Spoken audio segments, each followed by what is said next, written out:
Welcome to Ion Franchising, where you will learn the A to Z's of franchise. Hello, everyone, and welcome back to another great episode, if I don't mind saying so myself, to Ion Franchising. And today I have my friends. Well, I'm not going to tell you where they're from. Let's do their introductions. Ladies first. She's got 15 years in the franchise world. She leads the corporate team, the executive team, in its mission to accelerate the company growth and provide ongoing support for their amazing franchisees. And her name is Crystal Franz. And Crystal Franz. What am I doing? Hold on a second. Stop that. And her name is Crystal Franz. She is the CEO of HomeWell Care Services. Welcome to the show, Miss Crystal. Thank you. Thank you, Lance. I'm happy to be here today. Awesome. And then your counterpart, let's see. He's a former restaurant owner. His true passion is inspiring others through business ownership and taking control of anyone's future, for that matter, that's capable through franchising. He fell in love with the home care model, and he is the senior vice president of this wonderful brand, senior vice president of development and franchise services, my friend Brandon Clifford. Welcome, Brandon. Thank you, Lance. I feel like we need some clap tracks or something, right? Or walk up music. I do have a clap track. No, never mind. So welcome, guys. So home care. Let's start off with, let's go with your backstory. Crystal, you first. So let's give us a little more detail that might be helpful. How the heck did you get into the world of franchising? So I started in hospitality. Actually, I worked at a hotel, my first job out of college in marketing. It was an independent hotel, and we were always getting pegged to get flagged constantly from your Marriotts and your Choices and all of that. And it piqued my interest. And so after a few years in operations on the hotel side, I actually did move on to franchising at Choice Hotels International. They franchise, how many brands now? I don't know. They had 10 when I was there, but I think they've acquired quite a few since then. And that's really where I got my feet wet in franchising, working in marketing and brand strategy, very much in the hospitality, able to take my operations side and move it into the franchising side there. Spent 7 years there, and then did a little stint in an advertising agency for a little bit, but knew that corporate franchising is where I wanted to be. And then actually hooked up again with our chairman of our current company, HomeWell Franchising, Bruce Haas, doing franchising for a smaller brand called Woodspring Suites. And we rebranded that, launched it, changed the operations, kind of overhauled it, did a full 180. And a lot of the learnings that we got there, we were able to attribute to HomeWell. And then looking for another gig, and followed Bruce, our chairman, along again. He bought this company a handful of years ago and brought me on again for us to kind of do what we did with Woodspring. And that's what we've been doing for the last 4 or 5 years, which has brought me to you, Lance. Awesome. Well, wonderful. Hey, by the way, for those of you folks listening and you're interested in a franchise opportunity or a business opportunity, HomeWell has an incredible ownership option, or let's call it a special offer that they're doing right now. So stay tuned to this, and Brandon and Crystal will explain that a little later. So Brandon, welcome to the show again. Tell us a little bit about, how'd you get in the restaurant business? How'd you fall into the world of franchising? We all know that not many people go to high school or college and think in terms of, hey, I'm going to get in the world of franchising, right? Sure. Yeah, no, but I mean, a lot of people, their whole career, or even growing up, want to own their own business, right? And correct. And that's kind of what it was for me. I grew up in kind of an entrepreneurial household. My father always owned his own businesses, and it was kind of a model for me to be able to determine your own worth and create your own salary and create opportunities for yourself and your family and whatnot. And so out of college, I kind of, bugged him about, wanting to do something. I did the normal sales route out of school, and I actually worked for a big franchise company, 7-Eleven. That was my first foray into franchising, I guess. Learned a lot there. Slurpees? I was never a huge Slurpee fan, but the roller grill, in the bakery, yeah, I'm all over that, even to this day, But anyway, big confessions coming out today. Yes, we'll get to that later in the podcast, right? Those will be outtakes, But yes. But no, I mean, eventually convinced them to kind of invest in me, so to speak, and got into the restaurant world. Had never even worked in food service, but I mean, I went to a Catholic college, so we spent a lot of time at bars and restaurants, So there's my experience, and grew it from one location up to 3. It was great for a while, but like everyone, I mean, this, working with candidates that are trying to find the right fit, right? Yep. When I was 25, fresh out of school, fresh, in the workforce, newly married, no kids, owning a restaurant was a great fit for me. Loved it, right? 15 years later, with 4 kids, not such a great fit anymore, right? So now it's time to do something else. And, I'd always been, intrigued by the franchise model, especially coming from when I was working with franchisees in 7-Eleven and seeing the ability for someone to plug into a system and really be taught how to be a really good business owner. It always intrigued me. And so I actually set out to find a franchise or get involved in franchising when I was transitioning out of my restaurant time, and actually was doing some franchise consulting similar to what you do, and worked with lots of different brands, knew nothing about home care. But then, it touches 86, franchising touches 86 or so different verticals, right? I mean, there's like 7,000 brands in the franchise space, and, learned about this home care thing. And I was like, wow, like from a P&L standpoint, when I'm used to inventory, right? I'm used to spoilage. I'm used to cash in your register that you got to worry about someone stealing from you. Like home care, this is so much simpler. You can put up huge numbers, with very few, customer counts, and really make a big, a big business for yourself and your family, but also feel really, really good at the end of the night when you're putting your head on the pillow and say, hey, I made a difference in the lives of others, and help them live longer, healthier lives at home. So started working actually pretty closely with HomeWell. And then it was after a few months, I was asked to meet with this guy, Bruce Haas, the chairman of the board, and he this was how long ago? This is the end of 2018, beginning of 2019. And he had just, I'm sure Crystal and he had a similar conversation probably 6 months before me. He had just purchased this little company and was looking to make a change and kind of turn it on its head and really pour some gasoline on the fire in terms of, recruiting new owners. They paused, franchise recruitment for a little while to really refine processes, training, branding was a big one. And it was I remember sitting across the table from Crystal and Bruce and looking them in the eye and being like, guys, I don't know. Like, I've never worked for anybody else. I've never worked for a single company. Like, I don't know if I really want to, I'm going to be a bad employee. And I remember Crystal specifically saying, well, Brandon, don't worry, this is going to be very entrepreneurial. and it ended up being a great fit. And I feel like over the last 3 years, we've, it feels really good, Lance, when you're inspiring someone to bet on themselves, and invest in a business, but specifically in this industry, like I said, where we're making such an impact in the lives of others, No, and it's incredible. I'm going to dive into that. You said something that really resonated with me, and I talk about it a lot, is that, and you guys experience this every day. There are people that are going to come to you that maybe have done something entrepreneurial before, and there's quite a few others that have never done anything. So I always ask the question, how do people become entrepreneurs? Is it something that they're born into? You described like your dad was an entrepreneur. So you were kind of used to that. And that's how I grew up. Both of my grandfathers and my father were entrepreneurs.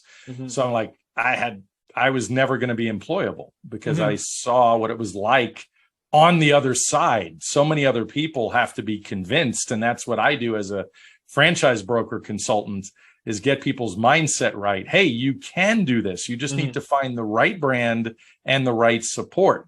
So we're going to dive into that a little bit more as to who is the right person for HomeWell. But Crystal, you want to share with us, like, what really, you're the CEO, what's the secret sauce of HomeWell? Why HomeWell? Why the home care space? I mean, 10,000 people, turning 65 or whatever the number is these days. So we know that's one reason. And I keep hearing about what analysts and private equity groups call hockey stick growth, this straight up growth for the next 35 years. So let's hear it in your own words. But before you get into that, Lance, Crystal will answer that question way better than me. But what I love about what you do and what we're able to do here at HomeWell is actually open the doors of entrepreneurship. And you touched upon it a little bit there, that like the thing about a franchise that I love is it's actually not built for true entrepreneurs. It's built for people who are those corporate analysts that understand the hockey stick growth kind of thing, that can take a recipe and then build it better than someone who's always trying to figure out how to do it different, you know? And that's what we find. That's what we find. A lot of our successful owners are just that. You had mentioned, you have people that are born into an entrepreneurial family with entrepreneurial spirit oozing out of the household. But a lot of times what we find, we have some of those folks as well, and they do very well. But we find a lot of folks, they're the ones who have a corporate background, who have put in the time, who have given their all to everything, and don't really have anything super tangible and personal in their banks or their even their soul to show for it. And so what they're looking for is just that. And we think we are the answer to that. So to answer part of your question earlier is, why HomeWell, why home care, why HomeWell is just that. We're able to give people the answer they're looking for. How do you get out of that corporate rut that you're in and day out, where you're putting in hour after hour after hour and not necessarily seeing, being able to reap what you sow, I think, again, personally and emotionally and mentally. And what HomeWell allows people to do is just that. You said that hockey stick growth. Brandon touched on it. Why HomeWell? It's the most simple business model that you can, really sink your teeth into. What you mentioned a bunch of those, Brandon, as far as no inventory and all of that kind of stuff. But the other thing is there's very little ceiling. With a restaurant, you have hours. You're open and you're closed from a certain amount of time. In home care, particularly, however many caregivers you can get, and however many clients, 24/7.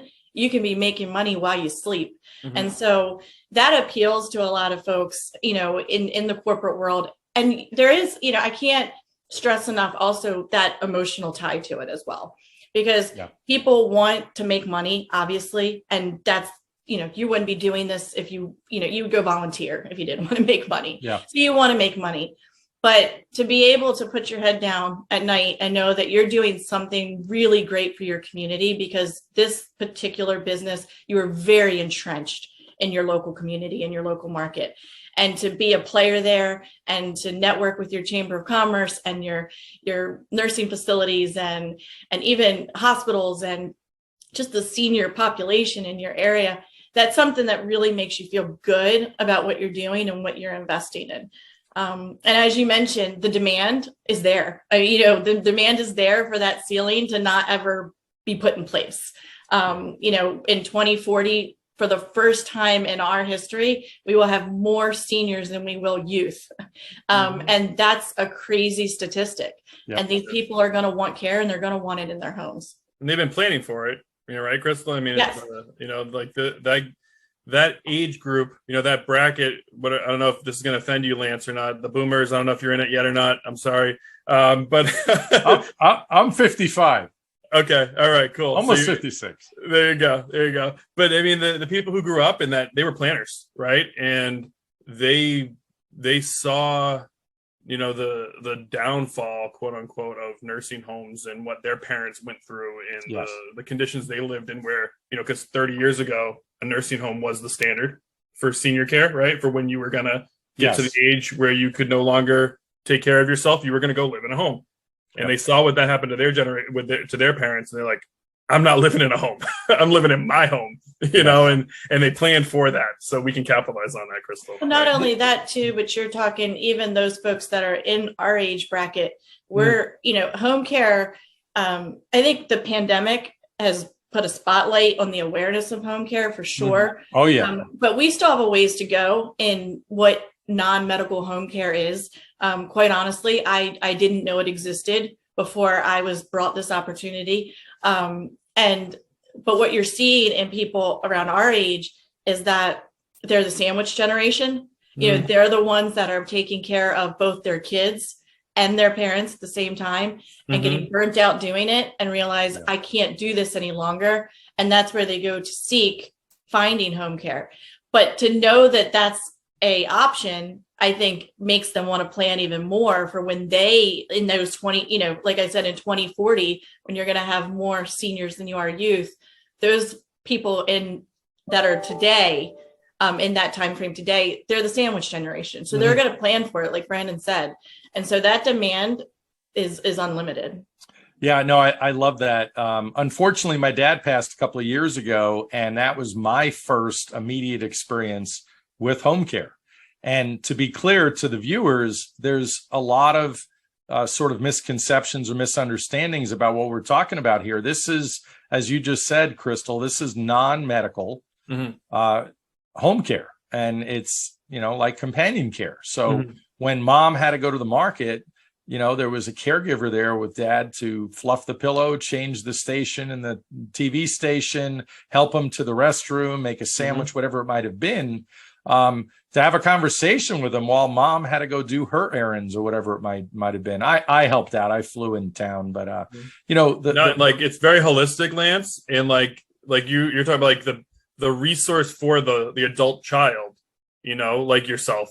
And like Crystal, kind of highlighted the sandwich generation. Like a lot of times people who get into the senior care space, they sort of like skip over that. They're kind of the customer, really. It's that adult child who has 3 kids of their own and a job, and they've moved 3 times over the last 20 years because of their career, right? And then now all of a sudden their mom slips and falls, and they live in St. Louis and their mom lives in Boston. Yep. And they're like, well, how am I going to take care of my mother? You know what I mean? Like, what am I, and I can't throw away my career because I have to take care of my children, but my mom needs my help. And so for our owners, a lot of them, they talk about like, that's their why, is to like solve that problem for that adult child, and people miss that in home care. They think, oh, I'm going to provide the best care for seniors, or, oh, I'm going to hire a lot of caregivers, which are all equally important.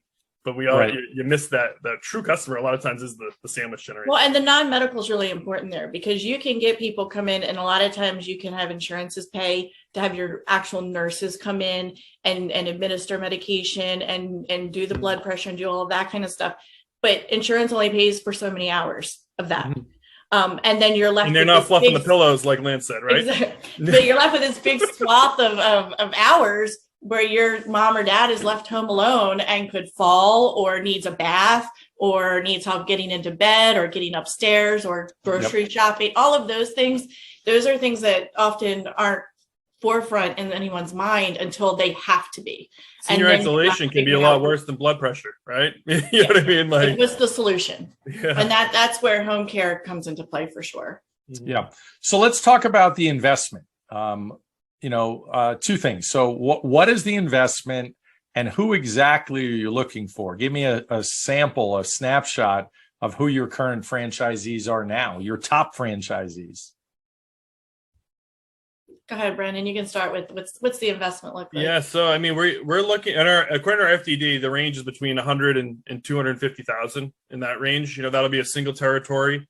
But I think what we do a little bit different at HomeWell versus some other home care brands out there is that we typically look to partner with franchisees that actually have a little bit of a bigger aspirations. People that are empire builders, that understand the scalability, because we have many owners in our network that they have a single office, which you can operate out of, that covers 3 or 4 territories, right? And so to kind of Crystal's point earlier about not being beholden to like a set amount of hours or a set square footage like you see in these retail concepts, that's the thing about home care, is it can scale as large as you want it to, And so while again, like the investment might be 200,000, say, right in the middle for a single territory, we attract a lot of owners that maybe we're looking at a gym franchise that's going to be $1 million build out, right? And they say, wow, for half that, 500,000, I could acquire 2-3 territories. I can, deploy 150,000 for marketing over the next year for working capital, and only be in for 225, so to speak, right? And achieve the same kind of revenues and the same kind of return that I would for that gym franchise that I was about to spend $1 million on, So now's probably the appropriate time to talk about the offer that you just came up with starting in July. Sure. Yeah. So our traditional franchise offering is a $50,000 franchise fee that secures you the territory which is population base of about 300,000 total population and or 40,000 seniors. Okay, we try to get it, based on the demographics. It's hard to get it, right on that number, but pretty close. And everything we do at HomeWell over the last 3 years has always been about trying to, like I said earlier, open the doors of entrepreneurship to people who maybe otherwise wouldn't do it on their own, and let them know that we have solutions, we have systems, and a lot of times that initial franchise fee becomes a hurdle. No matter how much you have in your 401k, no matter how much you've saved in the bank, writing a check for 50 grand is a big deal for people, right? And so we as a company, started looking at like, hey, how can we remove this, and so we come up with a new offering that just launched here about less than a month ago, where we're waiving our franchise fee, so there's no initial franchise fee. We have a $5,000 training fee. And then we have a higher royalty that's set until you achieve 1.5 million in gross revenue. So you're going to pay a 10% royalty to hit that total revenue number. Whether it takes you a year, 2 years, it depends on what you're going to do. We want you to take that money you would give us, that other 44,000, and invest in your business.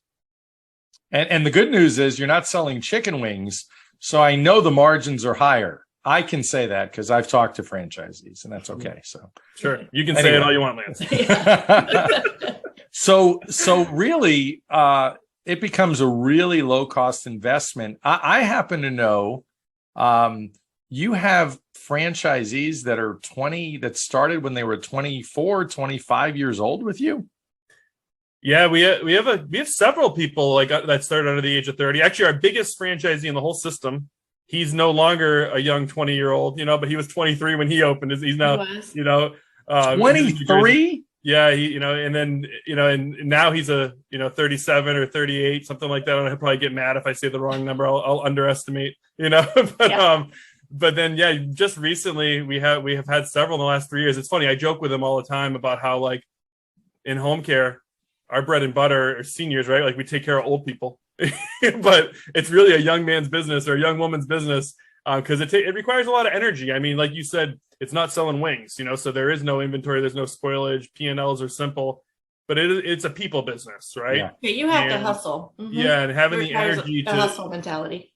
Absolutely, that gains a lot of weight. You're building the relationships, and that for me is what I enjoy the heck out of, what I do every day. And just like Brandon, I see behind you, trusted care and true compassion. Mm-hmm. If that's what you're into, boy, this is the business for you, right? Yeah, but Crystal, I mean, I think we signed probably 4 new owners that are under the age of 30 in the last 3 years, at least, right? Maybe even more than that. Yep. So I mean, home care, I think it speaks a lot to the people who, like we said earlier, have seen their grandparents, seen their parents deal with the demise of their grandparents, So if you two were going to think of the top 10% of best franchisees in the HomeWell system today, what did they do for a living before? Well, a couple of them have home care experience. And so we don't want to negate the fact that they came in knowing a little bit about it. And so those handful of folks are in our top 10%, I would say. A lot of the other ones, it's not so much what they've done in the past, it's their mentality. Mm-hmm. One of our top owners, and they're winning awards left and right. They always say we have no quit in us. We don't know how to quit, and nothing is going to stop us. And what did they do before? One was in sales, and the other one was I forget what she did in Tennessee. Yeah, so I mean, a lot of our current owners, they kind of reach the like director level or higher in a large corporation. Gotcha. To where they're managing a team probably of 15 people or so, whether it's a sales team or an operations team or an HR department, whatever it might be, but kind of like to the point where they're at like the top of a department.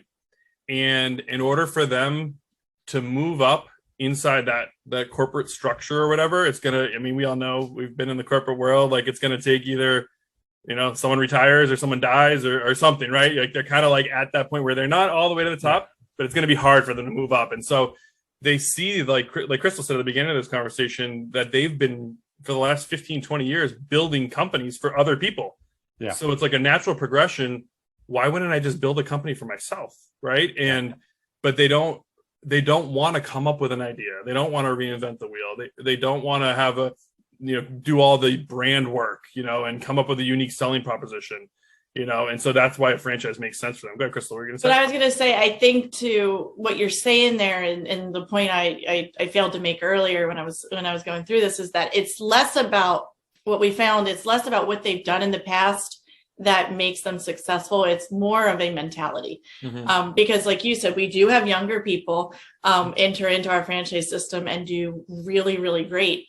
And, they haven't drudged through the corporate world for they haven't done much. We use Oracle, Lance, which you probably do. And I mean, we focus a lot on, their emotional intelligence. Like that's a big KPI in that report that we look at, because it's a person-to-person business. It's a people helping people, like all those sorts of things, right? And so at the end of the day, our franchisees have to have the ability to put on a suit and sit across the table from a board of directors of a hospital and clearly articulate the value that home care, non-medical home care, can provide to the healthcare continuum, right? That's one role. And then they need to be able to, on their way back from that meeting, change out of their suit and put on a polo or a t-shirt and sit across the table from a minimum to low wage caregiver who maybe has called out sick 4 or 5 times, and your HR manager doesn't know what to do with this caregiver and is ready to fire him. And you come in, and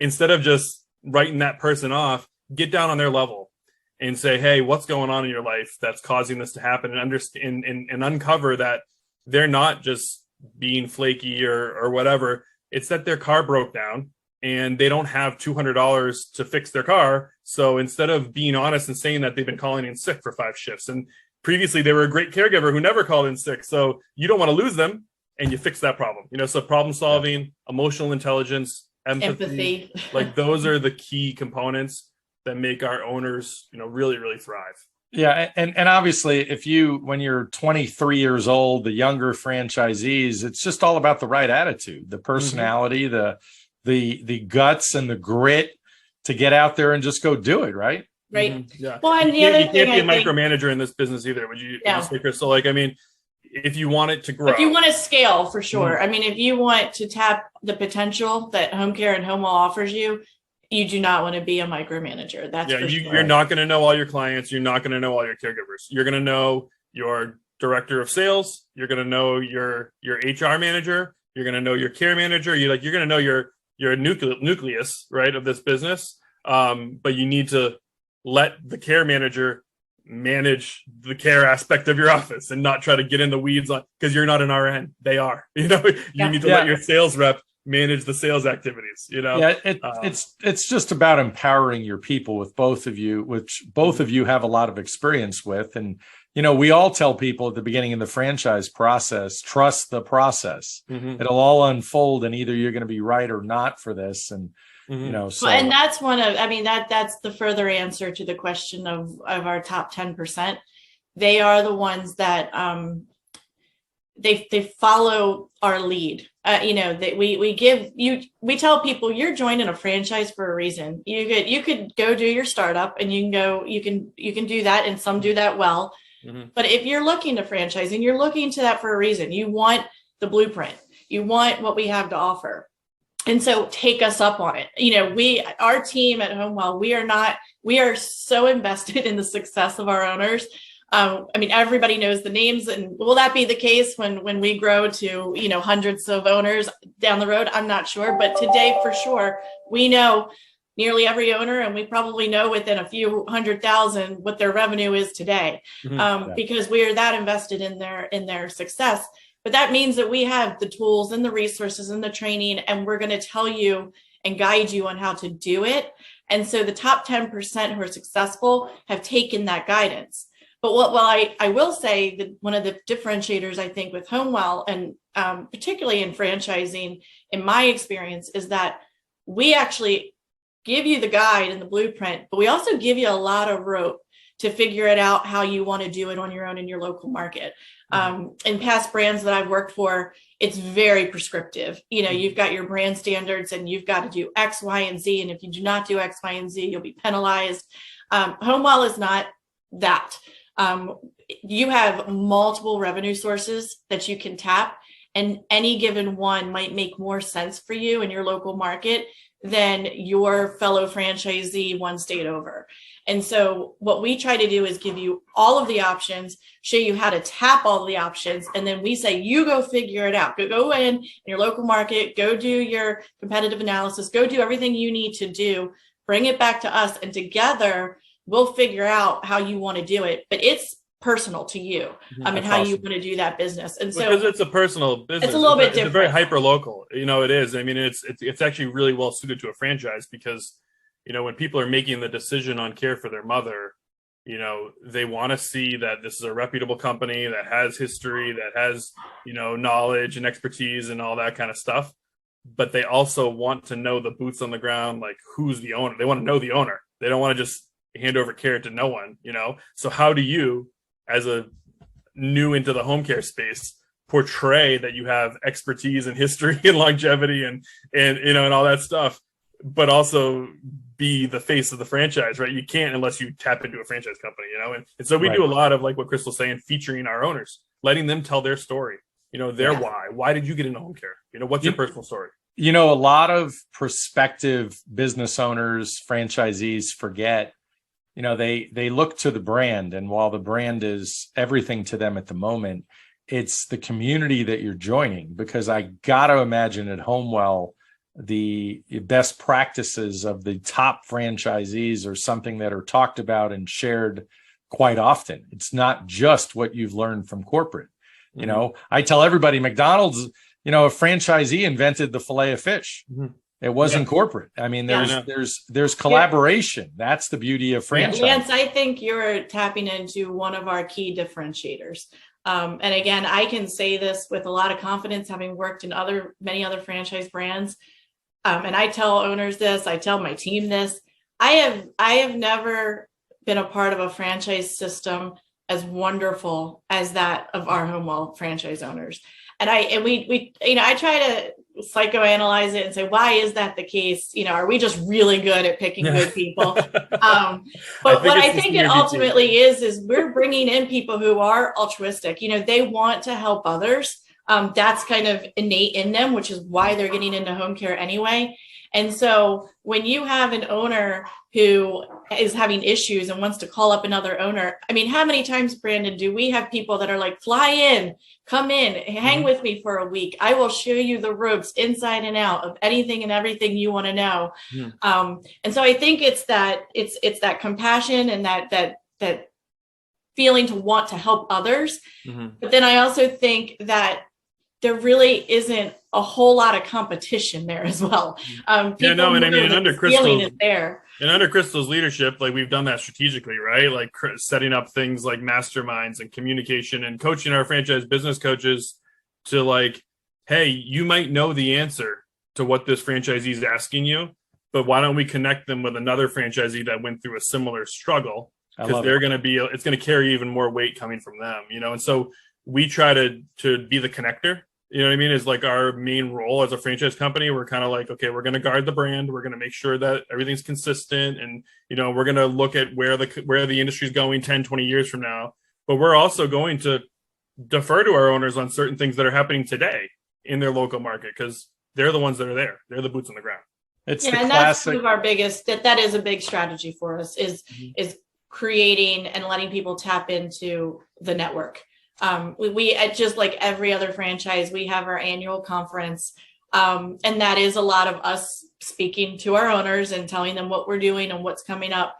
But we do we're very intentional on creating as much time as possible. And that's feedback from our owners. I mean, they say that's sometimes the most valuable is just letting them sit around a round table with each other and just talk. Yeah. And so we recently implemented last year regional meetings where we're just hosts. I mean, that's all it really is.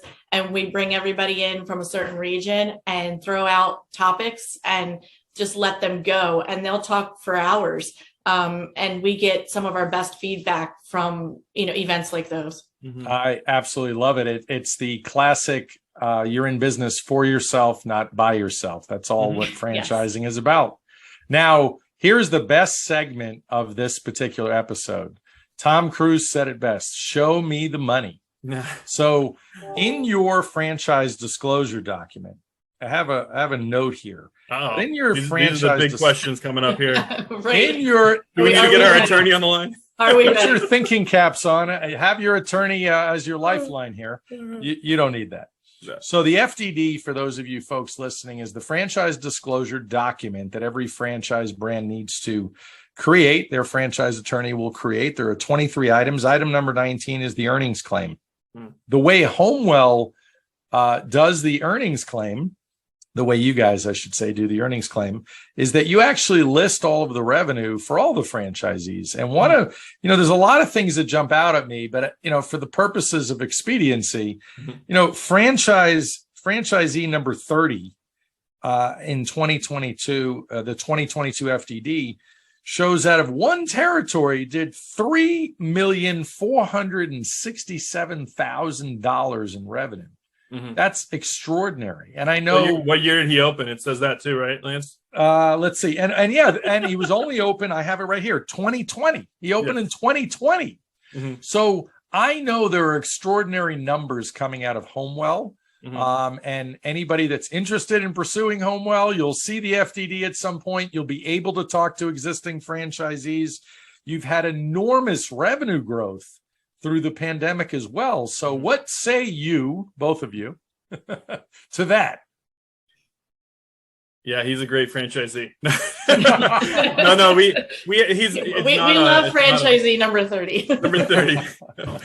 No, I mean, it's not a super anomaly, though. I mean, that's the crazy thing. I mean, when we came together collectively 3.5, 4 years ago, it's funny because, Bruce charged us with, you got to, finding the best talent. What can we do? How can we be a disruptor? And it's really cool to have the backing of a board that, when it comes to initiatives, if it's going to help our company, help our franchisees grow revenue, because that's going to lead to more royalties. Like, he wants us to do it. Don't leave it on the chopping block because of budgetary concerns. He's like, bring it to me, and that's really cool. Right, Crystal? And so we've been able to do things to position the brand the right way, to find the right owner, for sure. I mean, we spent, hours and hours and hours of diving into those oracles. Who's our ideal franchisee? Who's our best franchisee today? Well, just because that's who they are today, what do we want the system to look like tomorrow? And crafting this persona, we spent a long time doing that. And I think that, it's that old adage about how, luck happens when preparation meets opportunity. Absolutely. I mean, we spent 2019, like that, a lot of effort went into preparing for the future of home care. And then the trigger moment happened when the pandemic hit in 2020. And I remember turning to the owners and saying, like, look, home care was meant for this. Like, we were built. You guys are the ones that are going to get this country through this. And the owners latched onto that. So I think it's a combination of things of, finding the right owners, and the business model being there, and the industry just being really right. I don't know, Crystal, what would you say? Yeah, I would just add that, I think it's funny because we don't talk about this very often anymore because it's sort of old news to us. But in addition to doing significant investment in finding the right persona and the right owner, we looked at our competition in home care and did a huge dive into other home care franchisors and saw, okay, what are the opportunities? How can we be better? What can we do? And one of the things that we did, and again, it was sort of old news now, but still, I think we're riding its curtails for sure, is completely rebrand our company. We took a lot of folks that are part of the corporate office now come from much larger, bigger brands and bigger franchisors. And so we took what we learned and brought all of that to a much smaller emerging brand and in an industry that was sort of antiquated when it comes to branding and messaging and positioning. And we invested in that, and we completely rebranded the entire company a handful of years ago. And then we have systematically taken every function, including franchise development, and broken it down and built it back up to be as strong as it possibly can be. And to Brandon's point, I think we were 80% there when the pandemic hit. And so we were just there at the right time, at the right place. And then that rest of that 20% we're working on, we're not at a point where we built things down, we had to tear it to the ground. We're close to being built up in every aspect and every function of our business to help our owners. We're just putting on the final touches. And then we're actually meeting here in Chicago not too long to see what the plans will be for the next 3 years, because we feel like that plan that we had 3 to 5 years ago, we're pretty much there. So now what are we going to do to pour fuel on that fire even further? I love it. I love it. Well, and that's also why, for all those reasons both of you cited, you have happy, successful franchisees and great validation. Final words for today. Brandon, you go first. We have to give the CEO the last word here. So Brandon, final words of wisdom or thoughts? Sure. No, I mean, I think that if I can say there's one thing that we've done well at HomeWell over the last 3 years, and it was done intentionally, is that when it comes to franchising, candidates, they get treated with white gloves, when they're a prospective owner, and they get treated like they're the most important, person that franchise sales professional, the recruiter is talking to, right? And that's the truth, right? And then after they sign their agreement and they become part of the system, sometimes that wanes a little bit. We focus really hard to make sure that doesn't stop. Right. We treat the franchise recruitment process as literally just you're working with a different department inside of HomeWell, and we're sort of dating you and getting to know you, and you're going to meet our family, our franchisees, and and if you like them, you're going to meet our senior level executives and our parents, right? And they're going to approve that we can get married. But now we're married, so now we're committed, and we're going to be committed to you. So when you sign an agreement with HomeWell, we want you to be 100% all in on us, because we're 100% all in on you in sickness and in health. In death. Sickness till death do us part, right? And pandemic and recession, whatever it is, we're all in on you. Yes. And that carries weight from your, like I said, during the recruitment process. You're going to have a dedicated person you're talking to all the way up until you open your doors. And then you have a franchise business coach who will talk to you weekly, if not more, anytime you need them for the life of your franchise agreement. So love it. I guess they may show up at your door even unannounced, potentially. Love it. Just to say hi. Crystal, any other final thoughts? Brandon summed up a lot of good stuff, but you get the final word, Miss CEO. He did sum up a lot of great things there, but I would just say that if you are someone out there looking to change, looking for something that you can call your own, and to have a potential huge windfall, financially and emotionally, that HomeWell's for you. To give us a shout, because at the end of the day, you're not just getting a business, but you are getting a family. And I know that sounds a little hokey, but it's true. The system is wonderful, and I truly cannot say enough great words about the corporate team. Like I said, I mentioned it earlier, but they are so fully invested in the success of our owners. And I like to tell people, if you don't believe me when I say that, at the most cynical level, if you're not successful, we're not successful, because we're only getting a small piece of the pie that you're bringing in. And so I always say, if you don't believe me, at the most cynical level, just know that we need you to succeed in order for us to succeed. But it's past the need. We really want that for our owners. And we don't take it lightly that people are betting on us, when they sign that franchise agreement and decide to be at HomeWell. And we care about that through the full life cycle of their business, all the way to exit. Brandon helps a lot of people figure out their exit strategy as well. And it's another big thing that we offer too. Well, that was amazing, an amazing summary. And keep in mind, on my website, ionfranchising.com, I do have the Zoracle Business Builder Assessment. So I can help anybody listening determine whether HomeWell is right for them before I even introduce you to Brandon. But I want to thank Brandon and Crystal so much for being here. This has been amazing, and look forward to amazing continued future success with you guys. Awesome. Great, Thank you so much, Lance. This has been a lot of fun. Thank you. Take care, guys. You too. Thank you very much for listening today. Please like, follow, and subscribe. This is Lance Graulich. Until next time.